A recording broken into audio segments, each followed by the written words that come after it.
Kisah mengharukan Uwais Al-Qarni dan ibunya lengkap.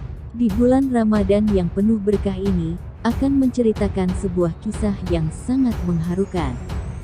Beliau adalah Uwais bin Amir Al-Qarni, seorang tabi'in sekaligus teladan yang zuhud. Sehingga sampai saat ini beliau dikenal sebagai hamba yang tak dikenal di dunia tapi sangat terkenal di langit.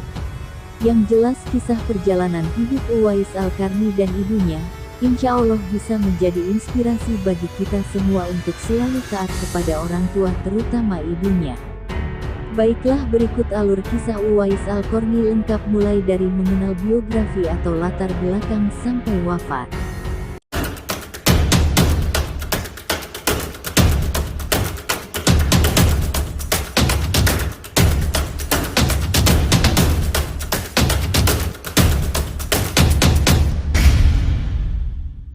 Sebelum kita lanjut, jangan lupa subscribe Zain Sema, like dan komen. Biar menjadi motivasi buat saya lebih semangat lagi. Nonton sampai akhir, biar tidak gagal paham. Biografi singkat Uwais Al-Qarni. Nama beliau adalah Abu Amr bin Amir bin Jasi bin Malik Al-Qarni Al-Muradi Al-Yamani.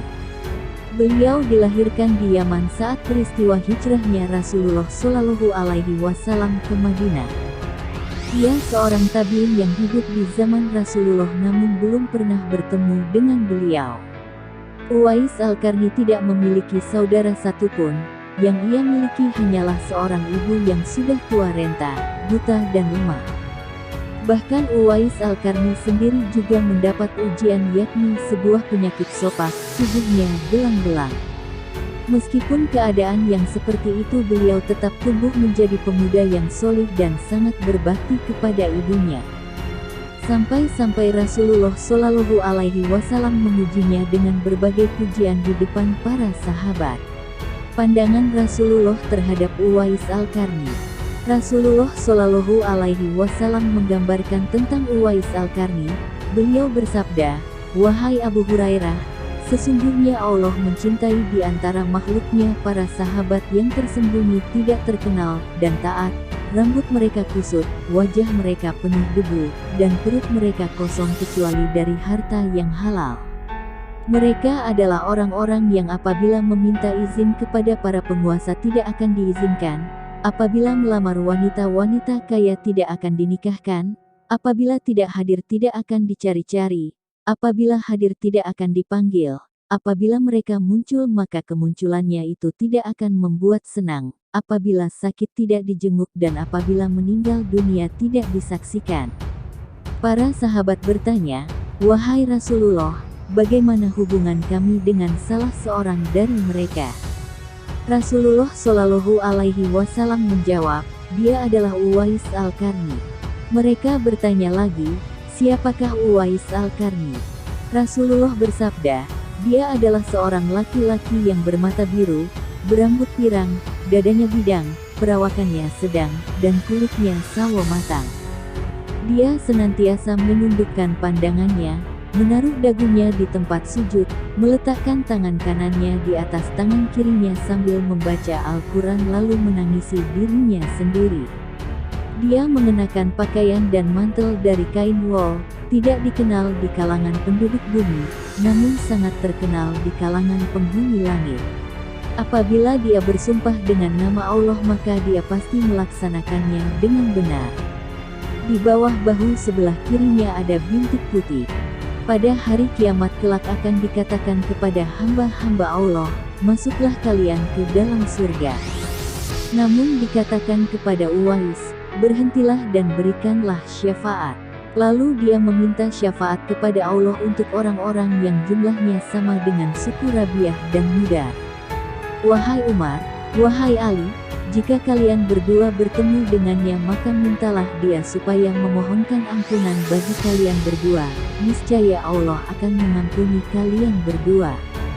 Al-Hiyah, Abu Nu'man 2, 81-82. Uwais dan ibunya. Dari hadits Rasulullah di atas menunjukkan bahwa beliau memiliki banyak keutamaan dan kemuliaan, sampai-sampai doanya selalu dikabulkan oleh Allah Ta'ala. Lantas apa yang membuatnya menjadi seperti itu? Ya, hal itu disebabkan karena Uwais Al-Qarni sangat berbakti kepada orang tuanya, terutama pada ibunya. Salah satu kisahnya yang paling terkenal adalah saat menggendong ibunya dari Yaman ke Mekah. Berikut ceritanya. Dahulu Uwais hanya memiliki ibu yang sudah tua.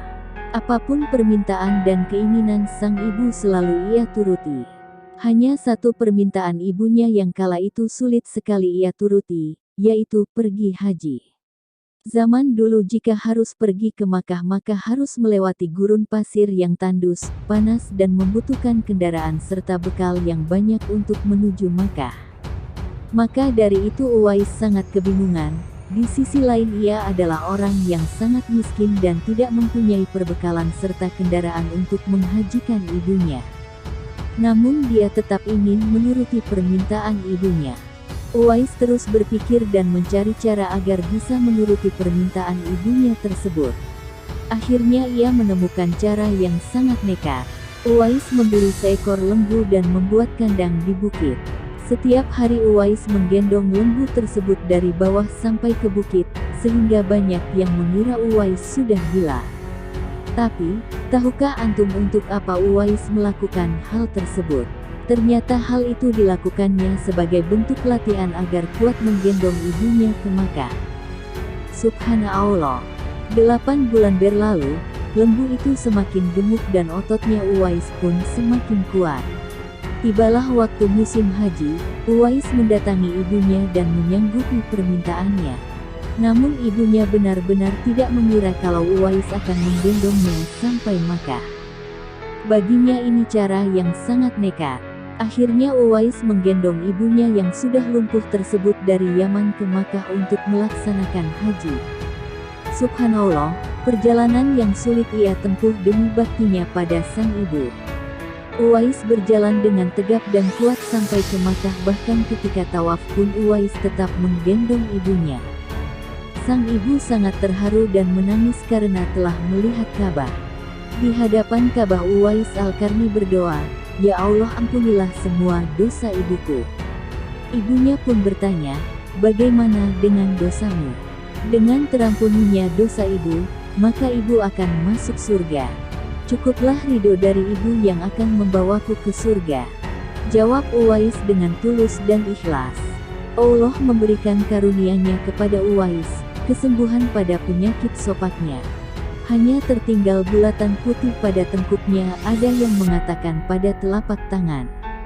Hal itu sebagai tanda agar Uwais mudah dikenali sesuai sabda Nabi kepada Umar dan Ali, bahwa kelak mereka akan bertemu dengan pemuda yang mempunyai tanda bulat putih pada telapak tangannya, yaitu Uwais Al-Qarni.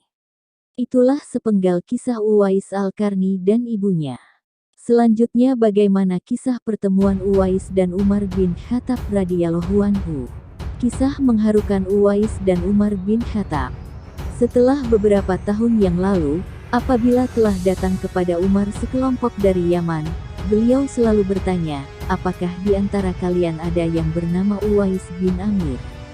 Umar benar-benar tidak pernah lupa akan sabda Nabi Shallallahu Alaihi Wasallam. Oleh karenanya Umar selalu mengkhususkan pertanyaan dengan menyebut namanya langsung kepada penduduk dari Yaman. Hingga akhirnya Umar ditakdirkan Allah untuk bertemu Uwais yang zuhud. Saat utusan dari Yaman datang kepadanya, dia kembali bertanya, "Apakah di antara kalian ada yang bernama Uwais bin Amir?" Mereka menjawab, "Ya." Lalu Umar pun berjalan mendatangi Uwais dan bertanya, "Apakah engkau Uwais bin Amir?" Dia menjawab, "Ya." Umar bertanya lagi, "Dari Bani Murad kemudian Bani Karan?" Uwais menjawab, "Ya." Umar bertanya lagi, "Apakah engkau pernah terkena penyakit belang, lalu Allah menyembuhkannya kecuali yang tersisa hanya sebesar dirham?" Uwais menjawab, "Ya." Umar bertanya lagi, "Apakah engkau memiliki ibu?" Uwais menjawab, "Ya." Umar bin Khattab pun berkata, "Aku mendengar Rasulullah Shallallahu Alaihi Wasallam bersabda, akan datang kepada Uwais bin Amir bersama utusan yang datang dari Yaman dari Bani Murad, dia memiliki penyakit belang lalu Allah menyembuhkannya kecuali yang tersisa hanya sebesar dirham. Dia memiliki seorang ibu yang sangat dia taati dan dia perlakukan dengan baik. Apabila dia bersumpah atas nama Allah maka dia akan melaksanakannya dengan benar. Jika engkau mampu untuk meminta kepadanya agar dia memohonkan ampunan untukmu, maka lakukanlah. Dari hadits Nabi di atas, maka Umar memohon agar Uwais mau mendoakan ampunan untuknya. Umar berkata, "Mohonkanlah ampunan untukku wahai Uwais." Uwais menjawab, "Apakah pantas orang sepertiku memohonkan ampunan untuk orang sepertimu wahai Amirul Mukminin?" Namun Umar terus mengulangi permohonannya. Maka Uwais pun memohonkan ampunan untuknya seraya berdoa, "Ya Allah ampunilah Umar bin Khattab." Kemudian Umar bin Khattab kembali bertanya, "Kemana engkau akan pergi?" Uwais menjawab, "Aku akan pergi ke Kufah." Umar berkata, "Bolehkah aku menuliskan surat untukmu kepada penguasa di sana?" Uwais menjawab, "Aku lebih senang jika berada di antara orang-orang awam yang tidak terkenal di sana." Lalu Umar melanjutkan perkataannya kepada Uwais, "Siapakah orang yang engkau tinggalkan di Yaman?" Uwais menjawab, "Aku meninggalkan ibuku." Kemudian Umar terus mendesak lagi untuk memohonkan ampunan baginya. Umar pun berkata kepada Uwais, "Sejak hari ini engkau adalah saudaraku maka janganlah engkau meninggalkan aku." Pada saat itu Uwais melepaskan diri dari tangan Umar dan pergi ke Kufah untuk mencari rezeki serta mendekatkan diri kepada majelis para ulama dan orang-orang zuhud di negeri Irak. Ketika Uwais hendak meninggalkan Umar bin Khattab untuk pergi ke Kufah, Umar bin Khattab berkata kepadanya, "Tetaplah di tempatmu, semoga Allah merahmatimu. Sampai aku masuk ke Makkah lalu memberimu tunjangan hidup dari harta pemberian pribadiku dan beberapa helai pakaian dari pakaian milikku." Kemudian Umar meyakinkan lagi seraya berkata, "Tunggulah di sini wahai Uwais, tempat ini tempat perjanjian antara aku dan engkau." Maka Uwais berkata, "Wahai Amirul Mukminin, tidak ada tempat perjanjian antara aku dan engkau. Aku tidak yakin engkau akan mengenali aku lagi setelah hari ini. Apa yang dapat aku lakukan dengan tunjangan itu wahai Amirul Mukminin dan apa yang dapat aku lakukan dengan pakaian itu? Bukankah engkau melihat saat ini aku mengenakan pakaian dari mantel kain wol? Pada saat engkau bertemu aku lagi, bisa jadi aku telah merobeknya. Bukankah engkau melihat kedua sandalku ini ditambal? Pada saat engkau bertemu aku lagi, bisa jadi keduanya telah usang. Wahai Amirul Mukminin, di antara aku dan engkau ada rintangan yang menghalangi dan tidak dapat dilampaui kecuali orang yang kurus dan memiliki sedikit harta, maka jadikanlah aku orang yang sedikit hartanya. Semoga Allah merahmatimu wahai Amirul Mukminin, engkau dan aku akan berpisah di tempat ini."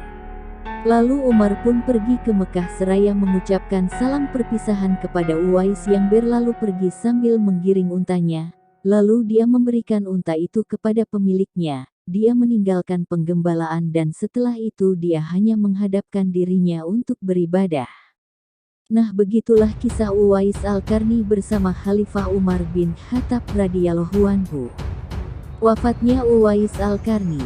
Pada masa pemerintahan Umar bin Khattab yang merupakan masa di mana penaklukan Islam sedang berlangsung begitu dahsyat, kaum muslimin pergi untuk memerangi negeri Azerbaijan dan mencoba untuk menaklukkannya, maka jatuhlah panji-panji kemusyrikan dan berjayalah panji-panji Islam di semua tempat. Abdullah bin Salamah salah seorang pahlawan pada pertempuran Azerbaijan, dia bercerita tentang wafatnya Uwais Al-Qarni. "Kami memerangi Azerbaijan pada masa pemerintahan sahabat Umar bin Khattab dan pada saat itu Uwais Al-Qarni ada bersama kami. Setelah kami kembali dari pertempuran kami merasakan bahwa dia sakit maka kami pun membawanya dan mengobatinya semampu kami. Namun dia tidak dapat bertahan dan meninggal dunia. Lalu kami pun berhenti dan ternyata di sana ada sebuah kuburan yang telah digali, air yang mengalir terus-menerus, kain kafan dan balsam.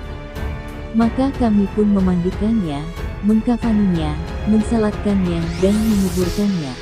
Lalu sebagian dari kami berkata kepada sebagian yang lain, seandainya kita kembali lagi ke tempat itu maka kita pasti mengenali kuburannya.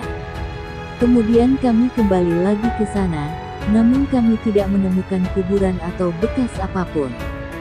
Berita meninggalnya tabi'in Uwais Al-Qarni telah tersebar kemana-mana. Baru saat itulah penduduk Yaman mengetahuinya siapa Uwais Al-Qarni sebenarnya. Selama ini tidak ada yang mengetahuinya sehingga banyak penduduk Yaman yang tidak tahu keutamaannya. Selain itu hal ini juga disebabkan karena permintaan Uwais kepada Umar agar merahasiakan tentangnya. Dan setelah meninggal para penduduk Yaman baru mendengar sabda Nabi mengenai Uwais yang terkenal di langit dan tidak di bumi. Subhanallah, kisah Uwais Al-Qarni sangat patut dijadikan pelajaran untuk kita semua. Ia memiliki amalan yang sangat mulia, berbakti pada ibunya sehingga banyak orang yang meminta doa kebaikan melalui perantaranya. Apalagi Nabi sudah menyampaikan jauh-jauh hari bahwa doa Uwais akan terkabulkan. Semoga bermanfaat dan sekian terima kasih. Wassalam. Yeah.